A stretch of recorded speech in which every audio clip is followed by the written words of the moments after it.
So first one is mirroring, and it involves repeating back the speaker's words, just how they said it. And this technique allows the speaker to feel acknowledged. It encourages them to elaborate further on their thoughts, on their feelings, and mirroring can be practiced in an effective way when we allow the person who has shared the point in the first place to fully express it. How to hold space for your partner when you're experiencing continued conflict in your relationship. This workshop is for you if you are in a long-term relationship and have been together for over 1 year. For couples who have experienced conflict in their relationship and want to get unstuck from the constant battles. If you would like to return to intimacy and to love that one time you felt for each other but just can't quite seem to find. By the way, I'm Braedy Mac and I'm a nervous system specialist by trade. I've transformed into a global relationship coach, and I now help couples all around the world overcome conflict and return to embodied intimacy. I've spent many years and thousands of hours holding space for other humans. And this is what I do. This is my passion, this is my purpose, and it's really to return families back to raw and heart-centered intimacy. And especially in today's world, that's just, buzzing with distraction and disconnection. We so deeply all crave that as humans, but seldom have the tools to find it. So what I plan on doing today is to share the most powerful ways that I know how to overcome conflict and hold space for each other. And by the way, these are the exact methods that I use in my signature 6-week program, Embodied Relationship Counsel, for long-term couples that want to overcome conflict and return to embodied intimacy. I'll also be sharing with you a bonus at the end, so make sure you stick around. It's a pretty big bonus. So, of course, when we talk about intimacy, it goes beyond the physical. Intimacy is a way to be seen, to be heard, and ultimately to be present with each other. And of course that includes the intricacies and the dances of masculine and feminine energies, of understanding who the heck you are and who the heck your partner is and how you relate to each other. It also means immersing ourselves in work of healing our wounds and looking at our own shadows. And luckily, if you're in a relationship, you don't have to do that alone. Unfortunately, the reality is that when I look at conversations, 96% of the time, I can predict the outcome of the conversation based upon the first 3 minutes of the interaction. I can see the conversation killers. There's 4 killers in relationship. It's criticism, contempt, defense, and stonewalling. And we can witness the physical flooding in the nervous system and the endocrine system and the body language that happens in these toxic conversations. Now, what happens if we continue to make these mistakes? Well, it's pretty obvious. You lose control of the relationship. You start to work against each other instead of with each other. You build up resentment over time and builds into this icky, sticky wall of disconnection. And unfortunately, ultimately, oftentimes people end up splitting up, and usually in a pretty destructive way. So you're likely thinking, we don't want that. What do we do instead of that? Well, I'd like to introduce to you the most effective ways to communicate and understand your partner, no matter how big the conflict may be. And this is known as holding space. And so holding space is complicated, but it can be simple. I like to break it down into 3 easy steps. Number 1, container setting. Number 2, mirror and reflect. I'll teach you that technique in just a moment. And number 3 is becoming a team that stands for love. So, number 1, container setting. This includes 2 main parts, and they're really important. There's the opening and the closing. It's important to know when we are able and willing to have these deeper conversations, and when we would like to close these conversations to not take it into the next part of our day. So we're not always ready for these conversations. We got to make sure we have a designated space for it. And how we do that is we open that. So when we're opening, we're creating a specific, safe environment for meaningful conversation and for exploration. And at the end, we're concluding that and we're closing the space, and we know when the conversation has ended. So with opening, we're setting the stage for the conversation. And this might include welcoming, creating the right atmosphere and space, making sure the others are comfortable to express thoughts, feelings, emotion, to share their experience. It also might include something like intention setting or ground rules for the conversation that promote respectful conversation. Ultimately, we want to create a space that is full of safety and trust.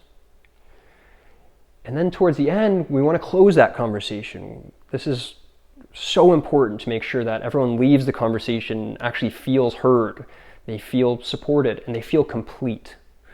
So closing the container might involve summarizing the main points that you discussed, expressing gratitude or appreciation for the other, and considering what it is that the other person needs and what you need to have completion. It might include an acknowledgement of each other.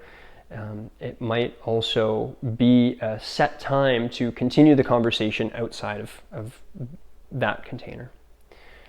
So the next step is mirror and reflect. I told you that I'd share this technique with you, and I love this one. It's the most powerful way to create connection and understanding. Psychologists use it, yoga teachers use it. So first one is mirroring, and it involves repeating back the speaker's words, just how they said it. And this technique allows the speaker to feel acknowledged. It encourages them to elaborate further on their thoughts, on their feelings. And mirroring can be practiced in an effective way when we allow the person who has shared the point in the first place to fully express it. We want it to be theirs. So for example, if someone says, I've been feeling overwhelmed with work lately, we might reflect back to them that what we've heard is that they're feeling overwhelmed with work lately, and we just give it back to them. Now, when we think about reflecting, it goes a step further by really capturing the essence of what the speaker is saying and expressing it in our own words. So it involves paraphrasing or summarizing.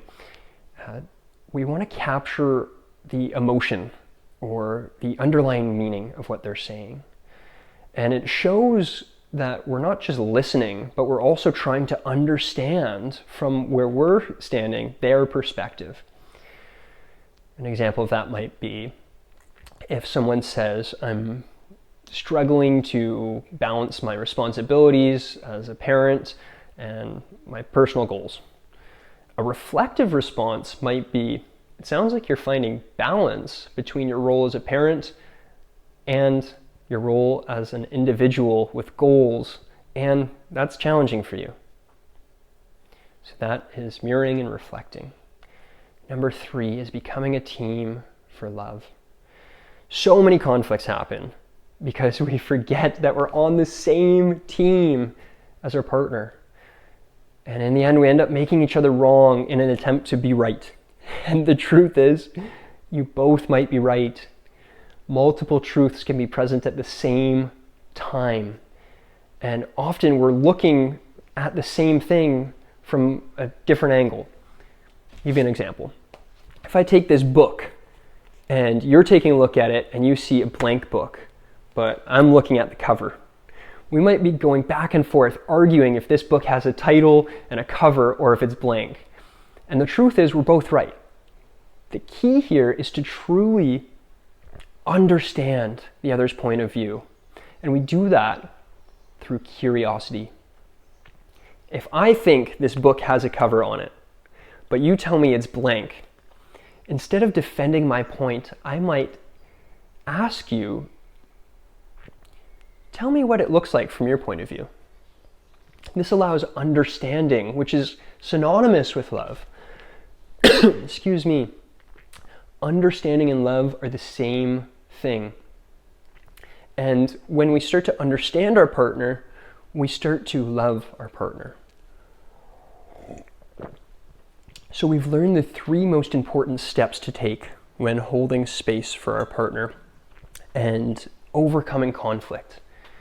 Now, if you want to truly have raw, loving conversations with your partner without adding more conflict, or if you felt like you really want to own feeling confident in the skills that we've learned today, you can do that. And in order to do that, you have 2 options. Number 1, you can take what we've learned today and you can apply them at your own pace. Or step number 2 is you can fast track your progress. You can overcome conflict once and for all and decide for yourself that you're going to learn these skills, master them, and apply them in Embodied Relationship Counsel, the signature 6-week program. So let me tell you a little bit about that, and then I've got a bonus for you. ERC, or Embodied Relationship Counsel, is something that I teach couples how to become an unstoppable team and to actually experience freedom in their relationship and from their relationship. Teach you how to have a lifetime of love, overcome conflict once and for all, and become a couple that friends and families actually look to for inspiration. The regular investment for this program is $6,600. As promised, you're here on the call today, so I have a bonus for you. If you book an intro call today, I'll be locking you in at a massive discount, $29.99. So over $3,000 off this program. And I'll also be tossing in another bonus, which is the ERC workbook.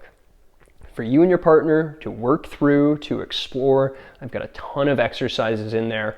It's a really great addition to couples that are going through this program. So even if you aren't ready for this program, I'm happy to set up a call with you. So at the very least, I'll give you a solid action plan. And you can do that by clicking the link below. Thanks so much for being here, and I hope that this was helpful. I sincerely hope to engage with you soon in some capacity, and I'm sending you lots of love. Hello, you beautiful souls. Thank you for listening to the Embodied Relationship Podcast with Braedy Mac. I want to introduce to you a program for those of you who are in relationship, who are potentially married or just in a longer term relationship and might be feeling stuck or uncertain or simply craving more intimacy in your long-term relationship. The program that I would love to introduce to you is my signature program, which is the Embodied Relationship Counsel. And this is a journey where you get to embark on opening the heart and exploring the power of mindfulness, emotional healing, as well as the science of lasting connection. And it's not just about the spark, it's about creating conscious love that evolves over time and actually thrives with more time together. And so this is a space for a conversation for you and your partner to come together and to experience what it's like to grow together in love and understand the warm, loving embrace of each other's souls through the joys, through the challenges, we learn how to overcome all of this through conscious love. So if you're craving a love that really feels like home, a connection that nourishes your heart, I implore you to check out Embodied Relationship Counsel. And let's deep dive into your soul's growth, your soul's liberation, and the magic of conscious love together. If you're interested in joining the Embodied Relationship Council, click the link in the show notes, and I look forward to seeing your application come in. Peace and love, everybody.